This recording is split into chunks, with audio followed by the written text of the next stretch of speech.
Magandang araw mga bata! Ako si Teacher Eden, nagtuturo ng Araling Panlipunan sa Baitang 5. Kumusta na kayo?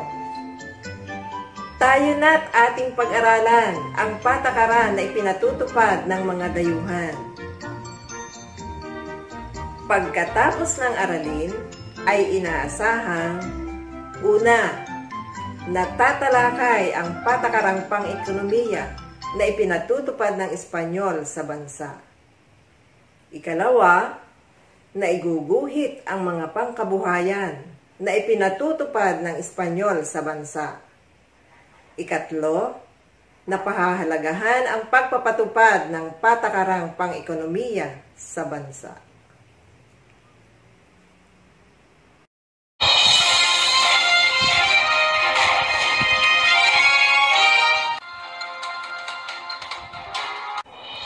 Narito ang nagbabagang balita sa araw na ito. Pakinggan ang balita. Ilang negosyante nagbawas ng produksyon dahil sa ECQ importasyon. Iniinda ng ilang negosyante ang kanilang pagkalugi dahil sa pagbabalik ng Enhanced Community Quarantine, ECQ, at epekto ng umano'y sobra-sobrang importasyon sa mga produktong pang-agrikultura. Sabi ng Department of Agriculture, hindi lubusang nababawi ang mga pananim na gulay mula sa pananalanta ng bagyo. Walang ayuda ang ahensya para sa mga nalugi ngayong pandemya, pero bukas pa rin ang loan program para sa kanila. Panawagan ng mga grupo na itigil ang sobrang importasyon at muling itaas ang taripa sa baboy at bigas mula sa non-Asian countries at pagtuunan ng pansin ang lokal na produksyon. Bago tayo dumako sa bagong aralin, tayo muna'y magbalik aral. Handa na ba kayo? Magaling!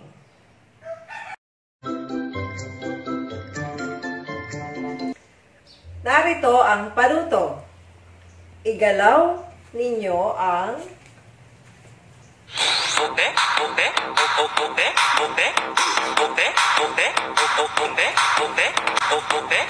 kung tama ang pahayag at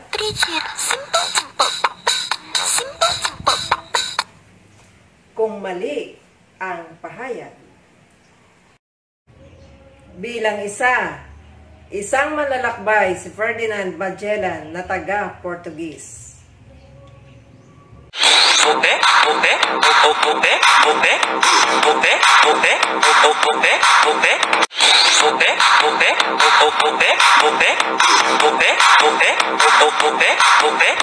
Bilang dalawa, dumaong ang pangkat ni Magellan sa Cebu noong Abril 7, 1521.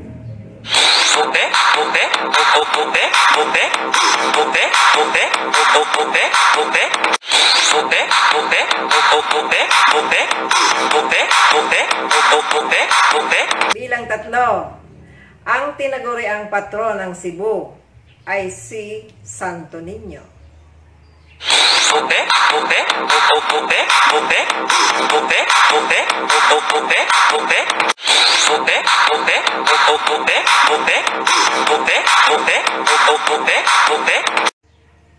Bilang apat, ang pagmimisyon ng mga praile ay tinawag na kolonisasyon.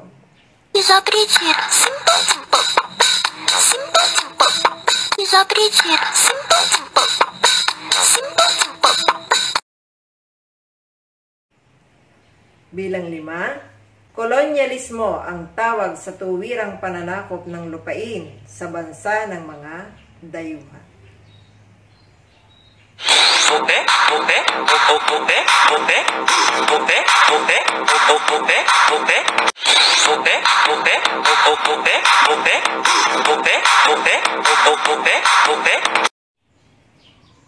Nakuha ba ang tamang sagot? Magaling!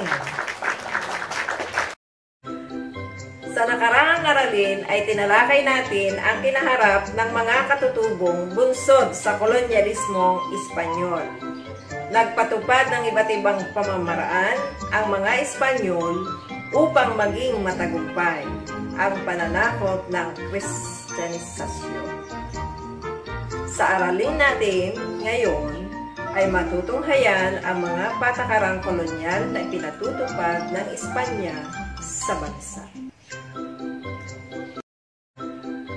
Simulan natin ang ating aralin sa panimulang pagtataya. Handa na ba kayo? Kumuha ng ballpen at papel. Narito ang panuto. Basahin ang sumusunod na tanong. Isulat ang titik ng tamang sagot. Una, ang lahat ng kalalakihan mula 16 hanggang 60 taong gulang ay nararapat na sumailalim sa paggawa ng tinatawag na A. Polo y servicios o sapilitang paggawa. B. Encomienda. C. Sistemang bandala. D. Tributo. Ang sagot: A. Polo y servicios o sapilitang paggawa. Bilang 2. Ano ang kauna-unahang patakarang pinairal ng mga Espanyol pagkatapos nilang maipahayag ang pag-aangkin sa lugar ng kanilang nasakop? A. Pagbubuwis. B. Sistemang bandala. C. Sapilitang paggawa. D. Kalakalang galyon. Tamang sagot: A. Pagbubuwis. Bilang 3. Sa sistemang monopolyo ito, gaano karami ang dapat maitanim na tabako ng bawat pamilya sa isang taon? A. 100. B. 2,000. C. 500. D. 40,000.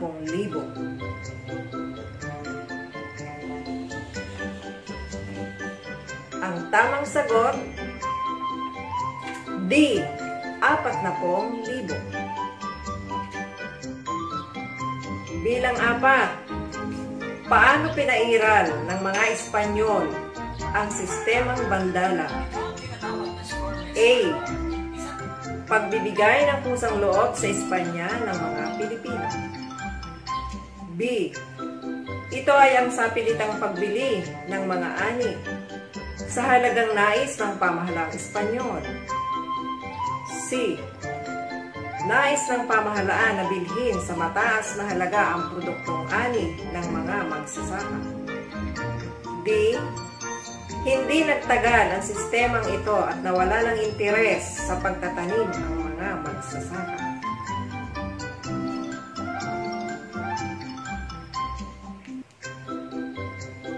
Kung ang sagot mo ay B, tama kayo. Ito ay ang sapilitang pagbili ng mga ani sa halagang nais ng pamahalaang Espanyol. Bilang 5. Tumutol ang mga Pilipino sa pagbabayad ng tributo o buwis. A. Marami pa ang ipinapataw sa mga katutubo. B. Dahil sa pang-aabuso ng mga enkomendero sa niliko. C. Naghihirap ang katutubo sa pagbuwis. D. Mababa ang halaga ng produkto na ipinagbibili ng mga katutubo.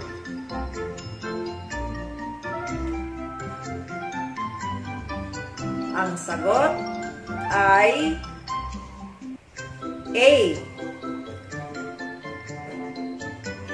Marami pa ang ipinapataw sa mga katutubo. Mga bata, tingnan ang mga titik na aking ipakikita. Ayusin upang makabuo ng salita. Handa na ba kayo? Ito ang mga salitang may kaugnayan sa ating bagong aralin. Simulan natin. Unang bilang. Ito ay sapilitan na siningil sa pananalapi o singil sa pananalapi. Buuin nga ninyo kung ano yung magbubuong salita. Ito ay maaaring nagsisimula sa titik T. Nakabuo.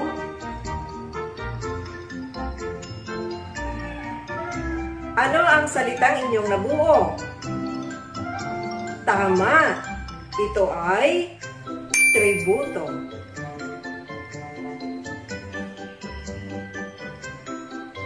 Bilang 2. Ito ay ani ng mga magsasaka na ipinagbibili sa mababang halaga. Ano inyong maaaring mabuo dito salita? Maaari itong nagsisimula sa titik B. Buuin nga ninyo. Mahusay! Nakuha mo ang tamang sagot. Dumako naman tayo sa bilang 3. Ito ay isang uri ng halaman na ginagawang sigarilyo. Yan. Maaaring ito ay nagsisimula sa titik T. Ano ang maaaring mabuo ninyo ditong salita? Bigay nga ninyo. Tama! Ito nga ay tabako. Ito ay isang uri ng halaman na ginagawang sigarilyo. Bilang 4. Ito naman ay kalagayang pangkabuhayan. Nagsisimula ito sa titik E. Ayusin nga ninyo kung ano ang salita na maaaring mabuo. Mahusay! Nakuha ninyo ang tamang sagot. Ito ay ekonomiya. Dumako tayo sa bilang 5.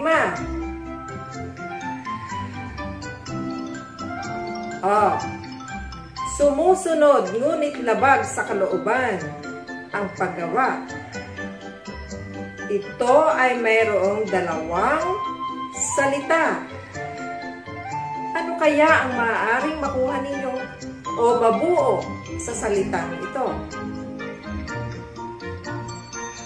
Tumpak! Nakuha ninyo ang tamang sagot. Ito ay sapilitang paggawa.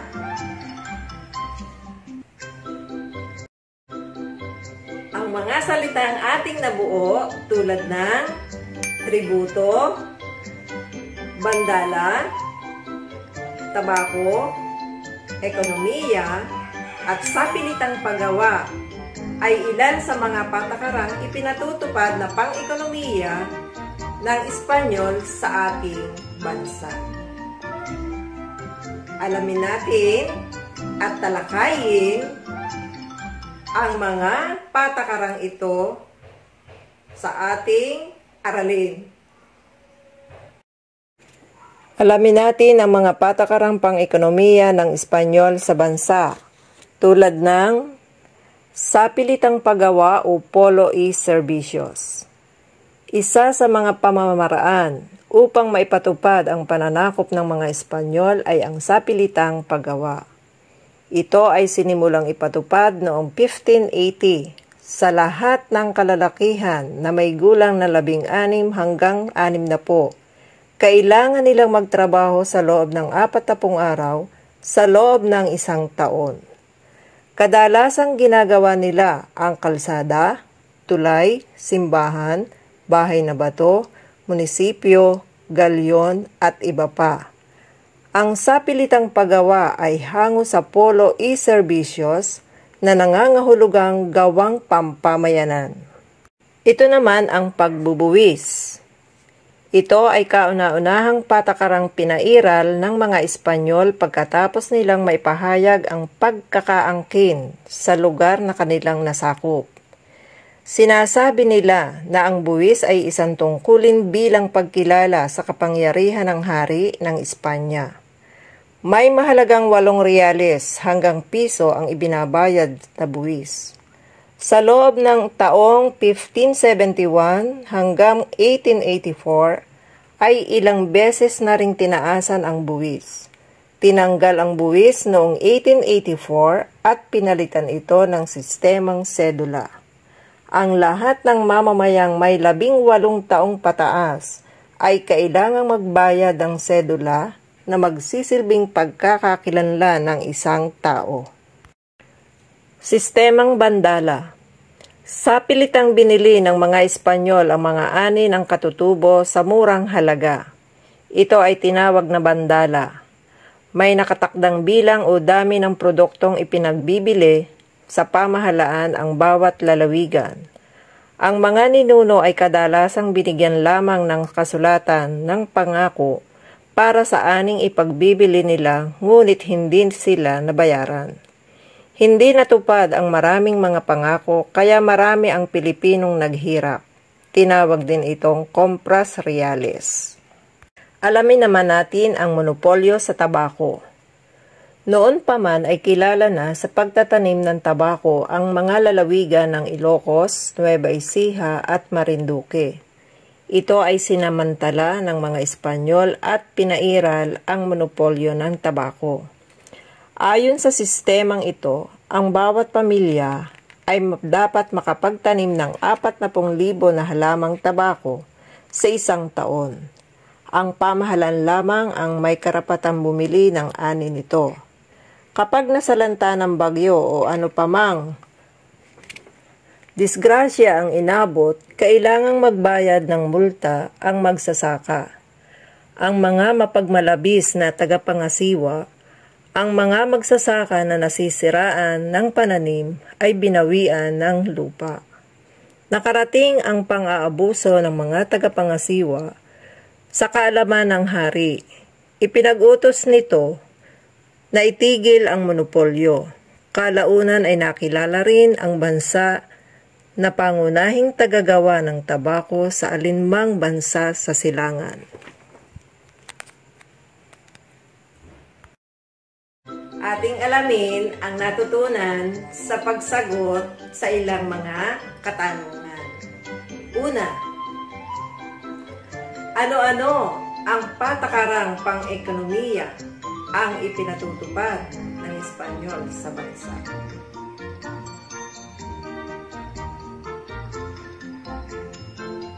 Una, sabilitang paggawa. Ikalawa, pagbubuwis.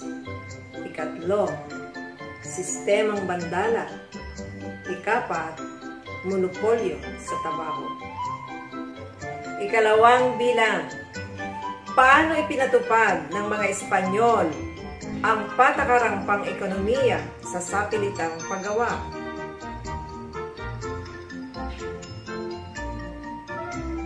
Ito ay ipinatupad ito sa mga kalalakihan ng may gulang 16 hanggang 60 na kailangan magtrabaho sa loob ng 40 araw.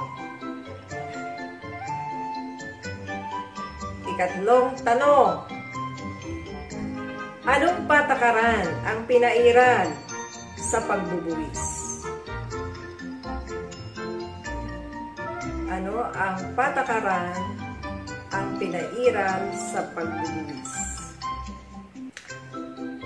Ang lahat ng mamamayang may 18 taong pataas ay kinakailangang magbayad ng sedula na nagsisilbing pagkakakilanlan ng isang tao. Ika-4 na bilang, sa sistemang bandala, paano ito ipinatutupad sa mga katutubo? Ang sagot ay, ito ay sa pilitang pagbili ng mga ani sa mga katutubo ng mga Espanyol sa murang halaga. Ikalimang bilang. Paano ipinairal ng Espanyol ang monopolyo sa tabako? Ano ang iyong sagot?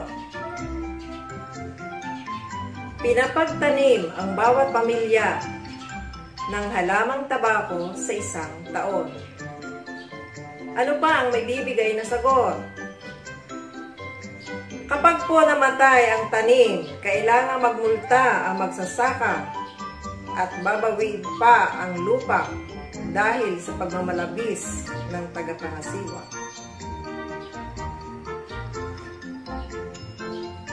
Sunod naman, tanong.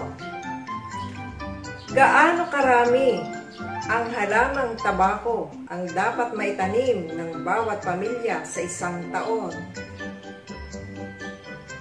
Gaano karami? Ang bawat pamilya po ay dapat makapagtanim ng 40,000 halamang tabako sa isang taon. At bakit napatigil ang monopolyo? Ano naman ang iyong maaaring may sagot? Dahil po nakarating sa hari ang pang-aabuso ng tagapangasiwa. Mga bata, ating pangpalawakin ang inyong kaalaman sa pagsagot sa mga gawain bilang 3. Narito yung panuto. Bilugan ang titik na naging patakaran pang-ekonomiya ng Espanyol sa bansa. A. Tinanggal ang pagbubuwis at pinalitan ng sedula. B. Hindi nasunod ang alituntunin ng pamahalaan, kaya't nagdulot ng kahirapan ang mamamayan. C. Masaya ang katutubo sa panahon ng pamamahala ng Espanyol sa ekonomiya ng bansa. B. Tumaas ang ekonomiya noon ng bansa. E. Nagkaroon ng kasulatan ng pangako dahil sa ipinagbibiling ani ng mga katutubo.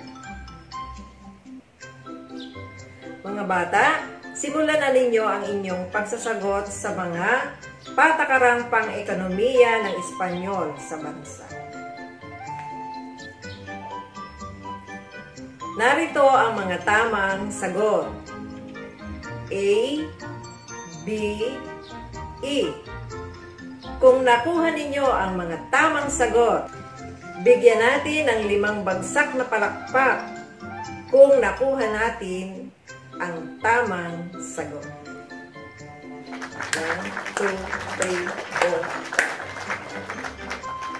4. Gawain sa pagkatuto bilang 4. Narito ang panuto. Isulat sa bawat kolom ang bilang ng patakarang pang-ekonomiya na ipinatutupad ng Espanyol. Sa unang kolom, pagbubuwis. Ikalawang kolom, polo y servicios o sapilitang paggawa. Ikatlong kolom, sistemang bandala. At ika-4 na kolom, monopolyo sa tabako. Narito ang mga isusulat sa bawat kolom. Una, pinalitan ito ng kapirasong papel o sedula na nagsisilbing pagkakakilanlan ng isang tao. Ikalawa, halagang 8 reales hanggang piso ang ibinabayad na buwis. Ikatlo, kailangang magmulta ang magsasaka kung nasalanta ang tanim. Ika-4, ilan sa mga ginagawa ng manggagawa ay kalsada, tulay, simbahan, paaralan, galyon at iba pa. Ika-5, kasulatan para sa ipinagbibiling ani ngunit walang kabayaran.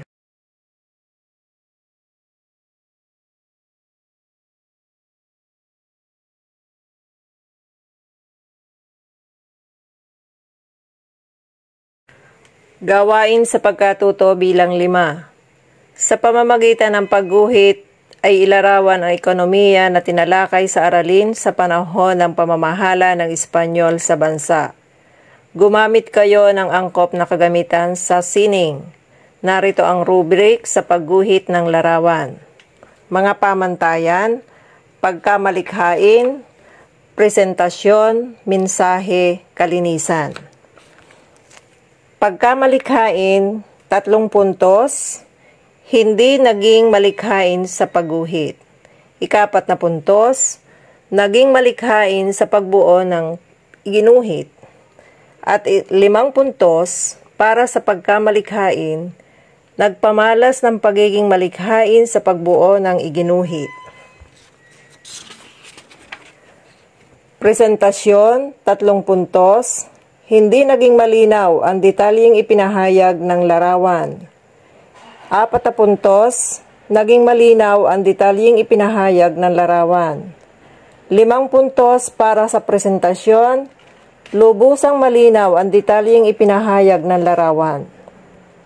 Para sa mensahe, 3 puntos, hindi angkop ang mensaheng ipinahatid ng larawan. 4 na puntos, angkop ang mensaheng ipinahatid ng larawan. 5 puntos para sa mensahe, lubusang angkop ang mensahe ng larawan.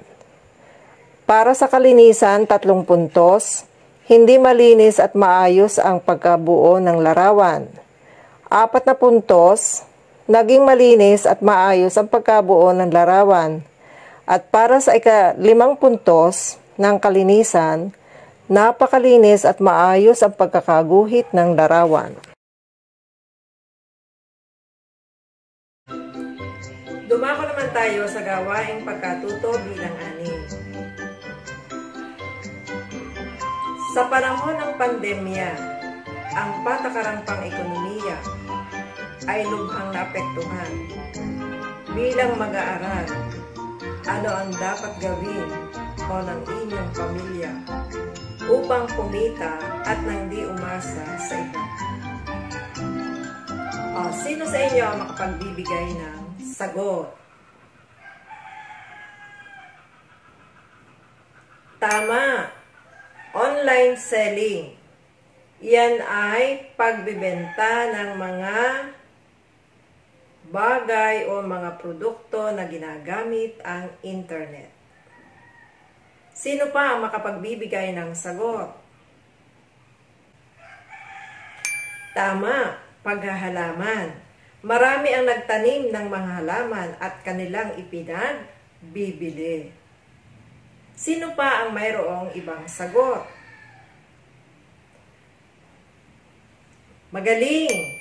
Pagluluto ng mga pagkain na ipinagbibili. Ito ay ginagawa ng mga pagtitinda o ng mga nagluluto ng pagkain na kanilang dinadala na sa bahay-bahay na kanilang pinagbibilhan. Ano pa ang inyong may bibigay na sagot? Pagtatanim ng halamang gulay upang hindi na bumili sa palengke. Tama ang iyong naging sagot. Pagtatanim nga ng mga gulay upang hindi na bumili sa palengke. At ang bawat pamilya o ang mga bata ay natuto ng kumain ng mga gulay na ani mula sa kanilang halamanan.